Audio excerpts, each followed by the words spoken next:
За өнөөдөр 2019 оны 12 сарын 2-ны өдөр. За бид нар Монгол улсын Монгол гэдэг айлын 2020 онд манайх гэдэг айл яаж амьдрах, ямар хөө өнгө төрхтэй байхыг тодорхойлсон улсын төсөв. За айлаар бол тэр айлын тэр жилдээ хэдэн төгрөг яаж олох вэ, юуг зарцуулах вэ, юуг нь хоримтлуулах вэ, эсвэл хоримтлуулах юмгүйгээр дуусгах уу гэдэг хол асуудал байна. За энэнийг би өнөөдөр товчхон хэлье гэсэн. Би 3 чиглэлээр ярина. Ер нь ерөнхийдөө энэ төсөв мөнгөтэй холбоотой асуудлыг нэг танилцуул байдлаар хийчихэд 2020 оны төсөв мань ямар болж вэ? Тэрэн дээр орлого, зарлага нь ямар байна вэ гэд хоёр зүйл хэлнэ. За ер нь бол нэг ийм юм. Энэ улсын төсөв гэдгийг ярихын өмнө Монгол гэдэг айл энэ өнгөрсөн жилүүдэд аль хэрэг хэмжээний орлого олж, аль хэрэг хэмжээний зарлага гаргаж, аль хэрэг хэмжээний үр шир тавьж явж ирж байгаа гэдгийг эхлээд нэг ярих хэрэгтэй. Хоёрдугаарт энэ манай улсын энэ орлогод бол ямар хүчин зүйлүүд нөлөөлдөг юм бэ гэдгийг хэлэх ёстой. За тэгэхээр би энд 2000 оноос хойш одоо манай энэ мэрэгжлийн хүмүүс ярьдаг юм да эдийн засагч. За эдийн засаг сууг өслөө. Манай эдийн засаг сууг өслөө 17.3% боллоо гэж энэ 11 оны үед ярьж ирсэн. 17.3%. Энэ одоо их айхтар тоо юм байна.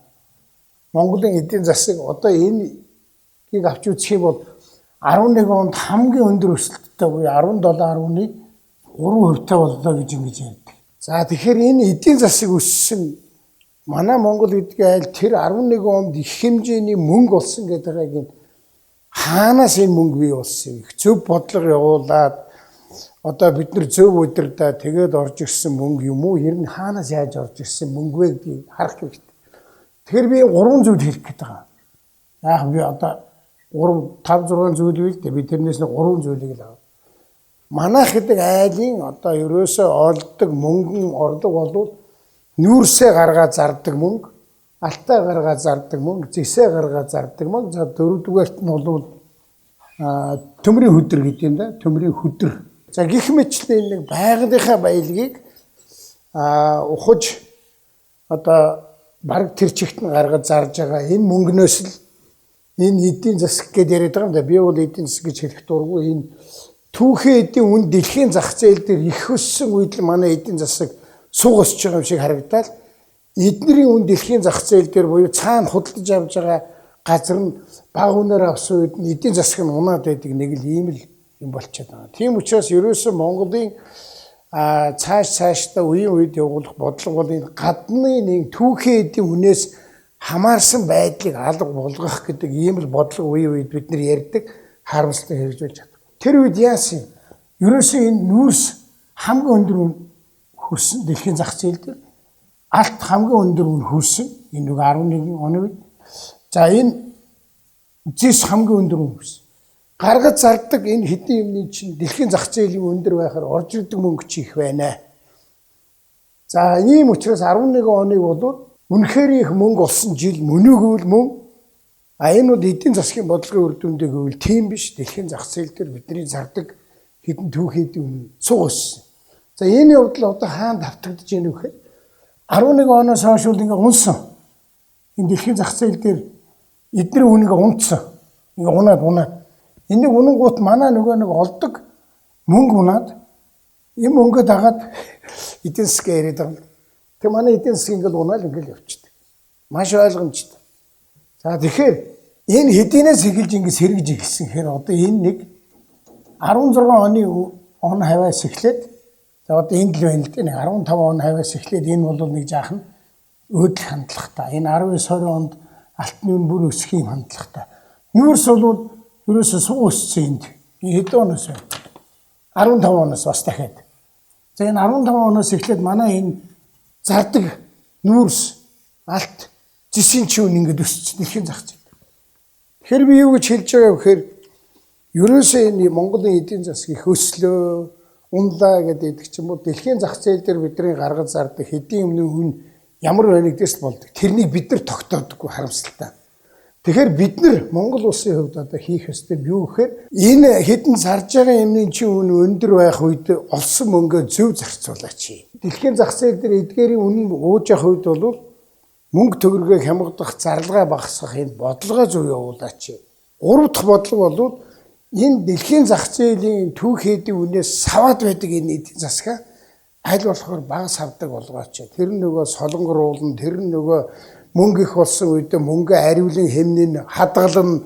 Тэгээд ингээд эдийн засгийн гэдэг юм уу одоо энэ түүхийдийн үн унжих үед нь тэр мөнгөө буцааж хэрэглэн ингээд хэдүүлээ нэг жаахан ингээд савж амьдрдаг биш. Нэг жаах юм тогтвортой амьдрдаг ийм улс орн болё гэдэг. Ийм л бодлогыг мэдэхгүй шүгдэл мэддэг ярьдаг хийдэг. Гэтэл би энд харуулах гэж байна. Тэгэхээр би 2 хоног бол онцлоод байна л да. Ямар 2 хоног гэхээр 2011 он 15 оноос эхлээд ингээд юм өсөд ирсэн. Өсөд эхэлж байгаа. Тэгэхээр энэ үеэс олсон энэ мөнгнүүдээ хойд би одоо энэ сангийн сайд хөрөлсөлтөөр хамтраад ажиллаж байсан гэж байна гэдэг. Энэ олж байгаа энэ өсөлтийн мөнгнүүдийг одоо зөв зарцуулаач. Энэ унжих үед нь одоо ингээд бид нар бас арга чарга хайгаал амьдрал болоод байсан чинь одоо ийм их хэмжээний мөнгө одоо зөвхөн нүүрснээс гэхэд энэ хэдэн онд 18 онд 2.8 их 80 төгрөг болж байгаа. Зөвхөн нүүрсээ бурдуул. 2.8 их 80 хизээч олж байгаагүй. Тэр мөнгөө бид нар энэ 15, 16, 17, 18 онуудад олж байна. 19 онд ч оллоо. Тэгэхээр энийг ингэж үргэлж ингэж өсөж байх юм шиг түүхийдийн үргэлж юм байх юм шигээр энэ бодлого явуулаад байвал буруу. Би юу шүүмжлэх гээд байна вэ гэхээр одоо энэ улсын төсвийн 10 оноос хойшоо бид нар одоо аль хэрэг хэмжээний мөнгө болоод аль хэрэг хэмжээний мөнгө зараад байна вэ гэж. Тэгээ манайх гэдэг айл яагаад байгаа вэ гэхээр жил болгон л олж байгаа мөнгнөөс илүү зараад байгаа. Энэ цэнхэр дээдлэр нь явж байгаа нь бол зарлага юм л дээ дээдлэхэд. Тэгээ манайх гэдэг айлын энэ зарлага нь дандаа орлогоноос дээгүүр яваад байгаа. Тэгэхээр бид нар яа дээ? Айл чинь ингээд олддог мөнгнөөс илүү зараад байхаар заавал зээл авдаг. Заавал тэр зарлагаа өөр юмар хаадаг. Төр боловч хаана. Тэгэхээр ингээд бид нар дандаа алдагдлалд ороод зээлэнд ороод яваад. Одоо энэ хараа. Одоо саяны миний хэлсэн энэ одоо их боломжтой он жилүүдэд энэ мөнгө чинь энэ алдагдлал чинь улам өсөж шүү дээ. Одоо болооч. За дахиад би энд нэг ганц оюу толгойн хөрөнгө оруулалтыг хэлэх гэсэн. Яг 2011 онд бас яагаад их мундаг байгаад байсан гэхээр 2011 онд оюу толгойн хөрөнгө оруулалтыг одоо бас нэлээд их хэсэг нь ороод ирсэн. 2012 онд нэлээд их хэсэг нь ороод ирсэн. Тэрнээс хойш энэ оюу толгой гэдэг нөхрийн чинь хөрөнгө оруулалт юм байхгүй болсон. Тэгээ сүүлд нэг дубан мупа гэдэг нэг хэдэн төгрөг ингэж орж ирсэн.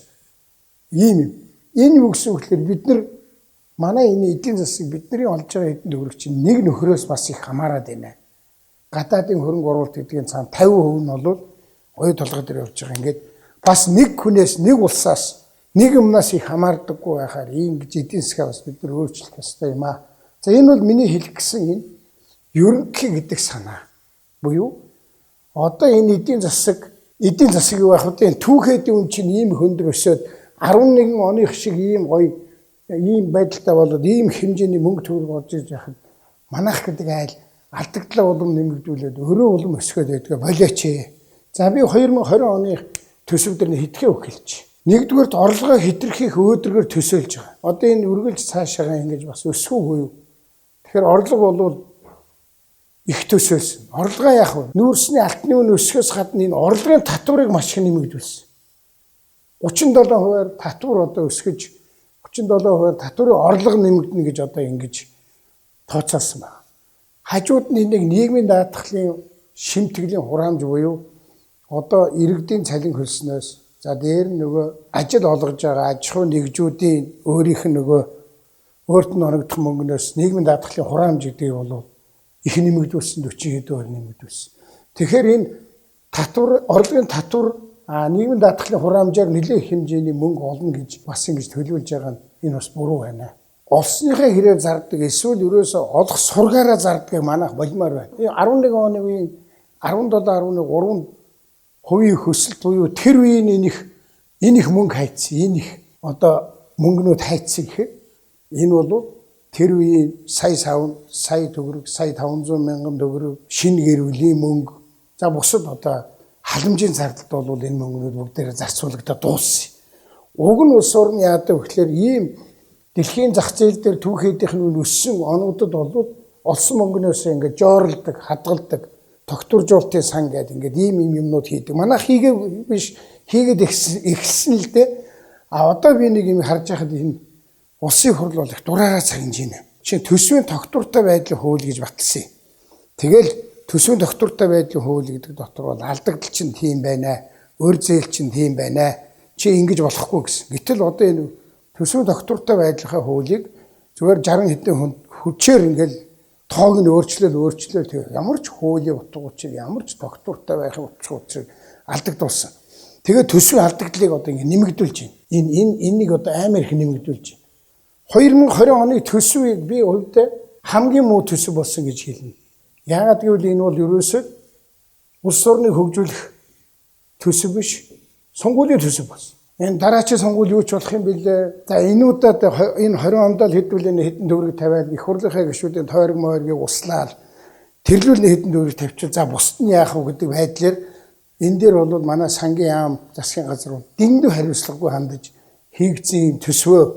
Энэ хүн ийм төсөв баталчихаар яадаг гэхээр энэний дараа гарч ирсэн засаг. Одоо жишээлх юм бол би хэлье. 2012 оны 8 сард бид нар засаг авахд энэ ингээ уруудаад явж байсан. Бүх юмний ч унаад явж байсан. 80 90 тонн 80 90 доллар болоод явж байсан. Нүүрс чинь үнэн унаад ингээд явж байсан. Гэтэл нүүрсийнхээ үнийг 70 доллар байх юмар бодож 350 сая долларын зээл аваа бас тараацсан шүү дээ. Тэгэхээр энэ 11 оны 17.1 хөв бол Монголд бол ямар ч дэвшил авчираагүй. Монголд бол харин халамжийн бодлогоор мөнгө тараасан. Дээр нь нэмээд газар дор байгаа нүүрсээ ухааг байхдаа зараад тараагаад оюу толгоос 250 сая доллар аваад тараагаад энэ бол Монголын эдийн засгийг бол ерөнхийд нь бол аль шайсан он жил гэдгийг би энэ 11 оноор ингээд хэлнэ. За энэ дээр одоо маргахаар хүн байвал би одоо мэтгэлцэх бэлэн байна. Би худлаа юм ярихгүй дандаа цаасан дээр одоо үндэслэж тоо баримтан дээр үндэслэж юм яриад байгаа шин. За тэгэхээр манай улсын зарлага яаж явсан бэ гэж. Одоо энэ зарлагыг хардаа та нар. Манай засгийн газрын үед бид нар 2013 онд 7.4 их 80 төгрөг зарцуулнаа гэд дараачихын жил нь би бүр зүтгэж байж төсвөө зардлаа багасгаж оруулж ирсэн. 7.2 болгоодгүй арай зардлаа багасгая хэмнээ энэ айл чинь ингэж асгаж сутгаад цоорхоо шанах шиг байх юм бол бид хөгжихгүй юм байна. Ингээд 7.4-ийн төсвийг 14 онд 7.2 болгож оруулсан. Тэрнээс хойш энэ төсөв бол төсөв юу байх вэ? Зарлага бол ингээд жаахан нэмэгдээд байгаа. За яг энэ зэргийн нэмэгдлийг бол би ойлгож байна. 16 хүртэл. Гэхдээ энэ 17 оноос хойш эдгээр юу болж байгаа юм бэ? Энэ төсвийн зарлагыг хардаа. Одоо энэ төсвийн зарлага чинь 7.4 байснаас бараг 2 дахин өсөж шít. 2 дахин. Энэ зарлага өсөхийн хэрээр манай улс өрөнд орчих. Тэгэхээр энийг одоо болооч. Энэ сонгуулийн жилийг хардаа та нар. Энэ өнгөрсөн жил 11.6 байсан юмыг шууд энэ одоо хэдээр 2.2 их 80-аар зүгээр л нэмээ бичиж байгаа. Тэгээ энэ 2.2 их 80-д нь үргэлгэн хөрөнгө оруулалт. За би зарлагын яагаад ихсээд байгаа? Эдгээр одоо юун дээр энэ мөнгөний зарлагыг ихсгээд байгаа? Эсвэл бидний энэ мөнгөний зарлагыг юун дээр ингэж багасгаад байсан гэхээр би 2-3 юм хэлье. Эд тогшил төрийн өмчийн байгууллагуудыг худалдаж авдаг эд тогшлыг бол би бол тэр үед энэ бас жаахан харигсэлсэн. Хасч ирсэн. Тэгж энэ мөнгө чи хэмнэгддэг байхгүй. Тэгтэл одоо энэ 20 оны төсөв дээр эд тогшлын зардлыг 30% нэмчихэж байгаа. Бараа материалын зардал гэж байдаг. Бараа материалын зардлыг бид нар маш сайн хасч байна. Гэтэл бараа материалын зардлыг 60% нэмчихэж байгаа. Гэхдээ хамгийн сонирх нь зочны зардал гэдэг юмыг ядаж нэг хэвэнд байлгаж болно. Тэгэхээр 16% нэмж байгаа. Гаднаас ирэх зочны зардал. За ингээд ерөөсөө миний нүдээр харах юм бол даанч хэрэггүй юм маш их мөнгө зарж байна. Ингэж 2.2 их 80-аар энэ төсвийн зарлагыг өсгөх шаардлагагүй байна. Би хэллээ ш энэ төсвийн зарлага бол айхтар суугаслаа ш. Энэ бол Монголыг өргөн ширэнд оруулаад байгаа өөр нэг зүйл шүү. Би та бүхэн дахиад хэлж ш. Өшөө энэ яадын гэхээр энэ зарлага гэдэг бол хоёр хэсгэлтэй. Нэг нь бол урсгал зарлага гэдэг саяны миний хэлсэн. Нөгөөх нь бол төсвийн хөрөнгө оруулалтын зардал. За энэ төсвийн хөрөнгө оруулалт нэрээр нөгөө их хурлын гишүүдийн 76 тойрог дээр ёстой нэг мянган янзын юм тавьжтэй. Одоо тэгээд яадаг гэж та нар. За яг ингээд тавьж гэж бод. 13 онд манай засгийн газар 12 онд гарч ирэхэд 100 Яг л энэ 16 оны сонгуульд 12 оны сонгуульд зориулаад маш их хэмжээний хөрөнгө оруулалтаар зардал хэсэгдсэн. Тэр нь юу болдгийг гэхээр байшин болдоггүй. Дандаа ийм олон байшингийн суур мөөрний хоёрын хооронд нэг давхар эсвэл фундамент цутгасан юм. Тэгээ бид нар засаг дээр гарч ирээд энэ их үр ашиггүй олон хөрөнгө оруулалтыг зогсооно царцаана гэд маш их шүүмжил дагуулаад тэгтээ зогсоогоо тэгээд ингээ мөнгө хэмнээд ингэж л явсан байхгүй ингэж энд багтаая энэ дотор ингээ хамаа намаагүй өнөөдөр шууд одоо шаардлагатай биш тийм юмыг одоо заавал барьж босгох гэдэг хэрэг юу байна. Тэр үед бол бид нар ингээд 10 тэрбум төгрөг 20 тэрбум төгрөгийн тийм байшин барилга маш өндөр үнэтэй байна гэдэг байсан бол одоо бол 50 60 амар өндөр үнэтэй юм байшин сав барьдаг болж. Тэгэхээр ийм хөрөнгө оруулалтыг бид нар бол бас төвчж болох ёстой юм аа. Энэ төсөв бол бараг одоо 2-3 их найдаар одоо ингэж энэ төсвийн зарлагыг өсгөж байгааг болгон зүйтэй. Одоо сая их хурал дээр батлаад өнгөрч юм л дээ. Тэгэхээр ингээд сонгуулийн жил ингээл ийм л амар юм хийдэг. Одоо би дахиад сонгуулийн жил гэснээс та бүхний сонгуулийн жилийг хараарай. Энэ сонгуулийн жилд бол Монголын энэ юу бол их өндөг. Одоо энэ 16 онд ингэсэн, энэ 12 онд ингэсэн. Сонгуульд зориулсан төсөв хийгддэг. Улсаа бодсон төсөв биш. Сонгуулийн төсөв нөгөө гишүүдэд бодсон төсөв хийгддэг. За энэтэй холбоотойгоор нөгөө 76 тойрог өөрчлөх барихын асуудлаа шийдэхгүй бол энэ асуудал ахвайдгаараа цаашаа үргэлжилнэ. Бид нар яагаад ийм байдал руу ороод байгаа вэ гэхээр улсын хурлын 60 хэдэн гишүүн бол одоо хүч төрж хуулиудыг өөрчилж байна. Уг нь бас хуулиараа бол зарим юмыг хэмжээ хязгаартай хамжаарахтай болгож өгсөн. Энийг өөрчилж байна. Өрийг бол нэмэгдүүлэх хуулийг шууд хуучин хуулийн өөрчлөлөд янзлж байна. Тэр байтугай энэ сангийн ам дээр чинь, засаг дээр чинь, их хурл дээр чинь төсвийн хүрээний мэдгэл гэж байдаг. Тэр төсвийн хүрээний мэдгэл гэдэг бол за ийм үзүүлэлтүүд чинь энэс хэтрэхгүй шүү хавар баталт. Тэрнийг сая намар ирээл бүгдийг өөрчлөөл батлаад ингээд дураараа дүргээл ингэж. Тийм учраас өнөөдрийн энэ сэдв улсын төсөв гэдэг бол манай улсын төсөв их одоо их мундаг юм яриад байх юм байхгүй. Их эдийн засгийн мундаг одоо өсөлт мөсөлт биш. Түүхэд юмны өсөлтөндөө сүрэлсэн ийм эдийн засгт улсаа. Энэ нь 11 онд 15 6 оны үед бол нэлээд их хэмжээгээр өсөж нэлээд их хэмжээгээр мөнгө орж иржээ. Ингэж түүхэд өсөд орж ирж байгаа мөнгийг бид нар юусоо хоригдлуулж зөв зохион байгуулж ашиглаж чаддгүй байна. Харин ч гэж үр ашиггүй байдлаар хөрөнгө оруулалт за бусад нь урсгал зардлаа нэмэгдүүлээд өрөнд таран хийгээд бид нар ингээд цаашдаа нэмж одоо өрөнд ороод ингээд дуусгах нэ. Би энэ өмнө ярьсан шүү дээ. Чингис Бондын 1.5 тэрбум Америк доллар бид нар юу хийсэн бэлээ? Энээс хойш 3.7 тэрбум Америк доллар аваад зарчаад байгаа. Одоо Хөрлөбаатар сайд, одоо хөрсөх сайд та бүхэн бас энэ хариулт өгөө. Яг юунд зарчаад байгаа нүдэнд харагдахаар я бодит юм юу байгаа.